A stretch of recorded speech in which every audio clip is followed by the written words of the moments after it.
What's going on, guys? This is Zach from weartesters.com, and today we have the performance review on the Nike Kyrie 2. First things first, we're going to start off with my favorite part of the shoe, in the traction. The traction utilized on the Kyrie 2 is a multi-directional pattern with a pivot circle in the center.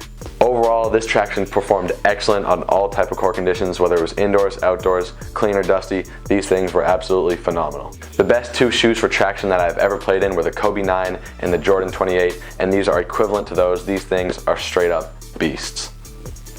Now we're going to transition from my favorite part of the shoe in the traction to my least favorite part in the cushion. Nike utilized full-length Phylon foam with a zoom unit in the heel, and overall this provided a very low profile but stiff ride. Personally, I would only recommend these to guards who stay low to the ground and aren't high flyers. One thing Nike did with the outsole was they made it very rounded, so you have ultimate range of motion, and honestly I was very skeptical of it at first, but it definitely did the job for those guards who are making quick cuts. As far as materials on the Kyrie 2, we have HyperFuse with overlaid mesh, which is basically just fuse. There's honestly no point of adding the mesh overlay. Honestly, this isn't my favorite setup as far as materials are concerned. It's definitely on the cheap side, but once they break in, they are okay. As far as the back half of the shoe though, we have this mesh, and it's honestly really comfortable. If they had this throughout the entire shoe, I think it would have been a much more comfortable setup. The mid-foot strap helps, but it doesn't do too much. I can't really complain. For those of you who drag your toe, the Kyrie 2 is super reinforced here, so tearing apart the material will not be an issue.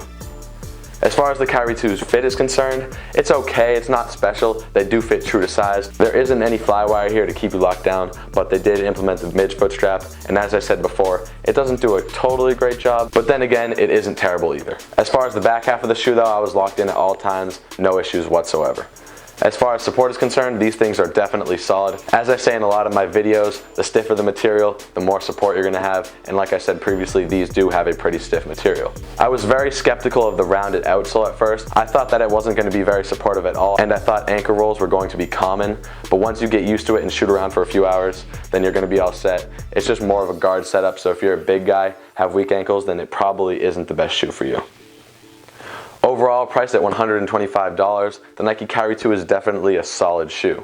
If you're the player that's constantly off the ground or has knee problems, then it probably isn't the shoe for you. But if your style is playing low to the ground like Kyrie or CP3, then this definitely will be a good option. Personally, it's not my favorite because I do have tendonitis in both knees, and they did leave me a little sore after playing in them for a few hours. But once again, if you're a low to the ground type of player, then you will enjoy these. This has been Zach from weartesters.com on the review of the Nike Kyrie 2, and I'll see you guys on the next one.